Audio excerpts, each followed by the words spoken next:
Hello po mga guys, meron po tayong i-review ngayong motor na Vaporman 150. Ayan guys, yan po nakita natin na Vaporman 150 kay Euro guys. Alright, so ano nga ba ang unahin natin kay Euro Vaporman?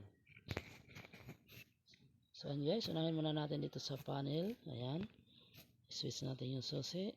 Alright guys, yan, meron po tayong digital na panel guys. Nandyan po si fuel, siyempre yung oras at saka yung kilometer. So yung tinakbo nga pala natin guys is 32,062 kilometer na po yung tinakbo natin mga guys. Medyo matagal-tagal na rin yan. So ayan. Alright guys, meron po tayong 10,000 RPM kay Vaporman 150. So alright guys, patuloy po tayo sa ating pagre-review. Unahin muna natin dito sa ayan, kabilang handle. Ano nga ba ang meron dito mga guys? Unahin natin si pass light. Ayan, passing light, magagamit natin po yan pag nag-increase for overtake tayo guys. High and low naman dito. At syempre meron din tayong turn on signal left and right. Alright guys, ayan, nakikita naman natin sa panel yung kanyang turn on lights signal. Ayan, accessories is additional na lang yan guys. Mini driving lights, white and yellow guys. At saka dito na sa isa, yung kulay puti, dun yun sa baba.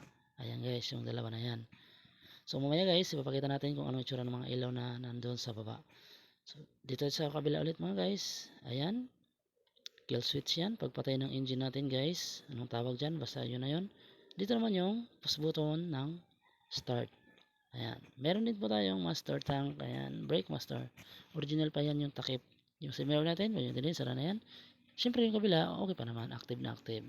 So right guys, tuloy-tuloy lang po tayo mga guys. Ayan, meron po tayong holder ng phone. Ilagay na rin natin guys. Kasi para naman meron tayong lagayan. Kasi pag bulsa-bulsa lang, baka naman malaglag. So okay guys, ano nga ba ang makikita natin dito sa kanyang head? Alright guys, ayan, maganda. Aggressive na aggressive po si Vaporman na 150 kay Euro mga guys. Ayan, nakikita naman natin yung mukha niya guys. Parang may ka-look-alike siyang ewan, hayop or ano, basta kayo nang humusga mga guys. Yan po ang looks niya dito sa front. So yan guys, yung front fender niya guys is meron na ring sticker yan. Galing kay Rosie yan. Ano yan, giveaway lang yan guys. Yan, Blaze. Sa kanyang fender kulay white na sticker mga guys.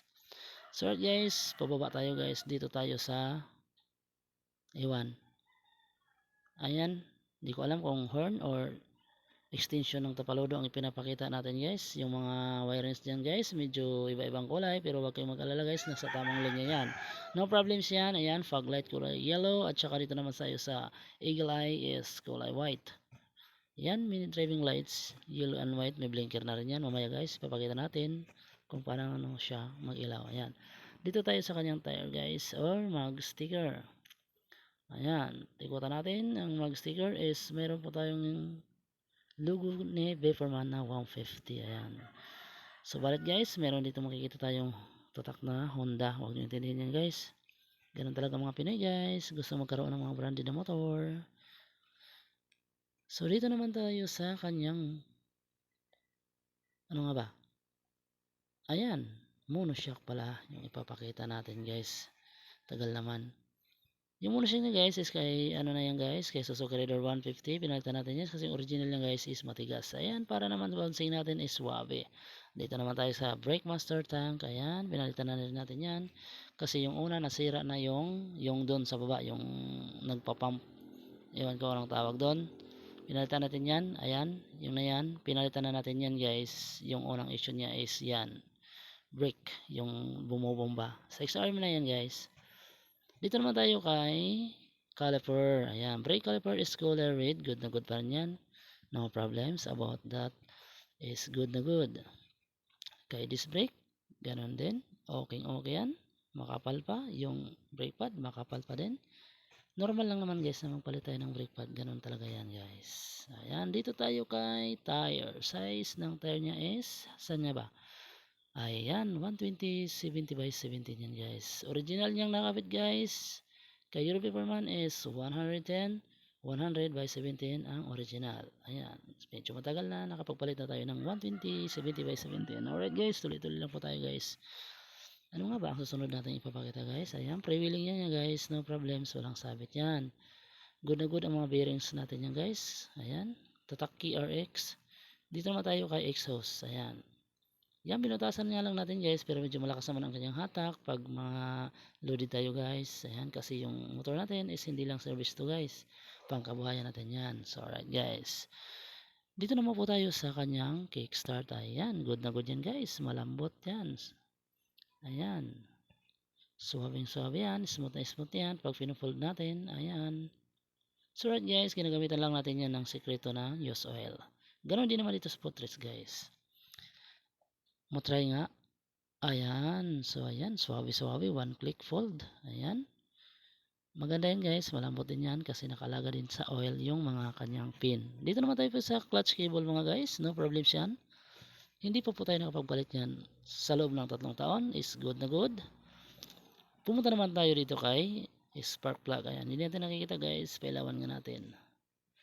Ayan, papailawan natin guys kasi madilim. Yun po talaga ang naging issue kay before mo na mapiti guys. Yung spark plug na pagpalit na tayo ng isang beses. Ayan, so thank you Lord. Thank you. Nakita na natin si spark plug. Ayan. Isang beses natin napalitan yan guys. Kasi yun talaga ang issue niya una-una guys. Pero normal lang naman siguro yun. Kasi nga, nasisira talaga yung gano'n. Sabi nga nila sirain daw si Euro Vaporman pero depende yun sa may-ari or nagmamay-ari at gumagamit. Yan, tatak Honda yan guys. Looks Honda lang yan guys. Hindi yan totoo guys. Si Euro Vaporman yan. Ayan, dito tayo sa unahan guys. Yung sukat ng tire is hindi natin nakikita. Sasabihin ko na lang. Saan nga ba? Ayan, medyo baliktad yan kasi hindi natin na iikot. Ayan, sasabihin ko na lang guys. Size ng gulong sa unahan is 275 by 17 Leo Laser tire yan guys. Medyo napalitan na natin kasi yung original dito guys na gulong size sa unahan is 90 by 17.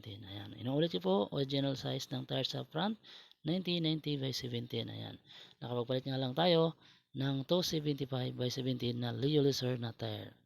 So ayan guys, medyo maliwanag naman yung explanation natin guys. Dito naman tayo sa kanyang caliper. Ayan, no problems about the caliper, is good na good, no problems, hindi pa tayo nakapagpalit dyan ng ano-ano. Yung brake pad guys, good na good pa rin yan. No problems. Yung hose, ganon. Yung napalitan lang natin guys, sa totoo lang, yung brake master.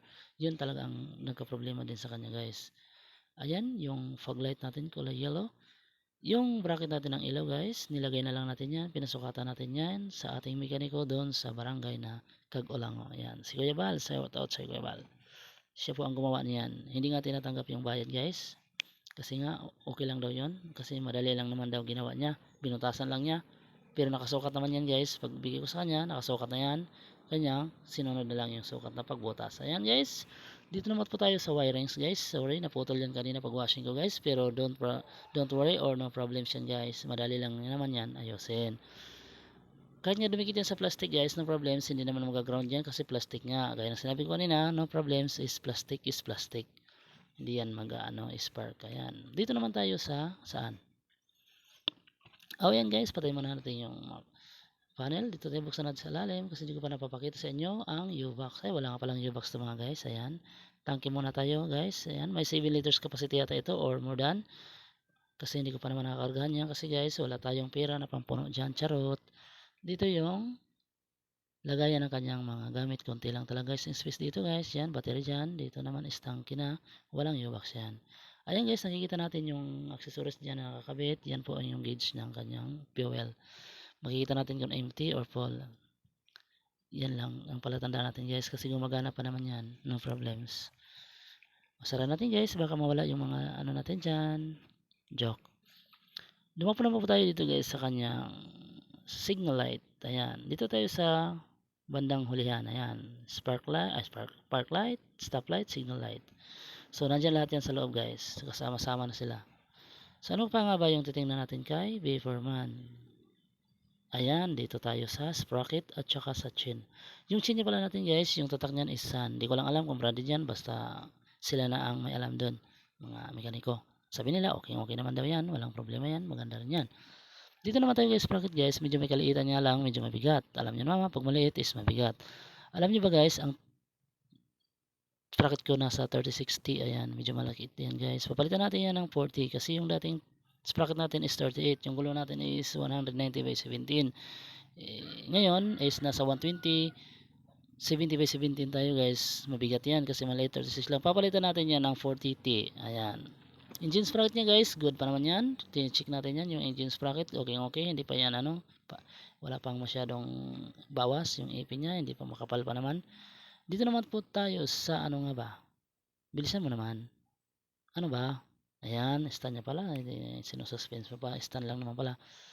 Ayan guys, yung stand natin guys is swabe din yan. Smooth na smooth yan kasi alaga din natin sa oil. Ayan. Diyan, nilagyan natin ng oil yan guys. Yan, ini-inject natin. Yung mayroong tayong pang-inject. Alam nyo ba yung pang-inject ng sa bata? Yung bakuna. Yun ang ginagamit natin guys para madali maiturok. Ayan, gaya din sa center stand. Ganon din. Shoutout nyo pala sa nagturo sa akin na gamitin yung pang-turok. Yun ang magandang sekreto daw. Pag-inject ng mga oil. Pumunta naman po tayo dito sa kanyang ayan, cambiada po tayo guys. Nasa 5 gear position po tayo. Ano yan? Yung gear position natin guys, 1 down and then 4 up. Ayan. Hindi mo na ni Day Traveler ang kanyang cambio guys. Sana naman maintindihan natin yan. Madali lang yan guys. Gaya din sa Suzuki Redor. Ganon din yan. Ang pag-neutral naman ito guys is ganon lang. Halimbawa ganyan. Fifth. 4, 3, 2, 1. Between 1 and 2. Ayan. Neutral na yan. So ganon lang yan guys. Ganun lang kadali. Ano ba? Nakikita nyo naman. 'Di ba? Oh, nakikita nyo na. Ayan, inuulit ko po.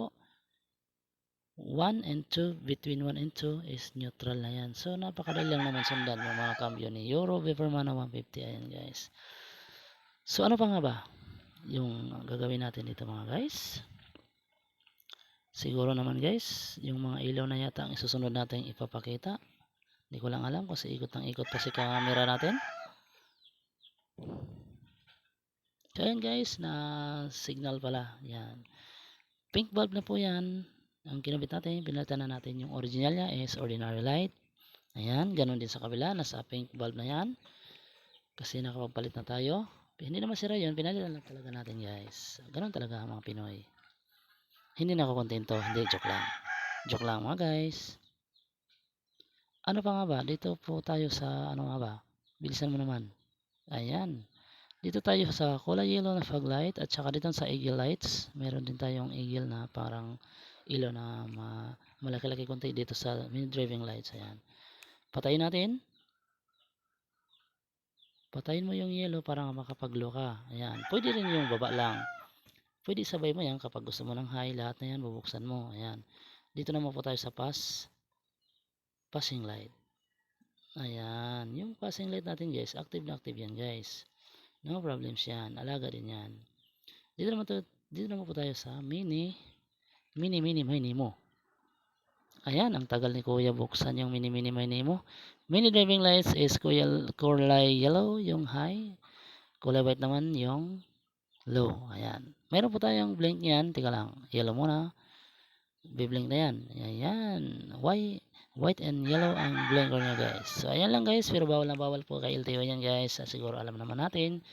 Pag nagre-restro tayo guys ng ating mga motor, bawal yung mga mini driving light na medyo madami na. I think 6 lang abot yung allowed kay single na motor. Pero ang pagkakaalam ko guys, bawal yung may blinker. Bawal na bawal kay LTO yan. Pero yung iba, gaya natin, hindi ko naman alam na blink yan. Basta in-order natin yan pagdating nagbi-blink. Pero sa akin lang guys, hindi na mahalaga yung blink na yan. Kasi gumagana naman yung passing light ko mga guys. Hindi ko na naman yung ginagamit. Alam kong bawal yan. So respect lang po tayo kay LTO sa kanyang mga regulation about the mga lights. Alam natin yan.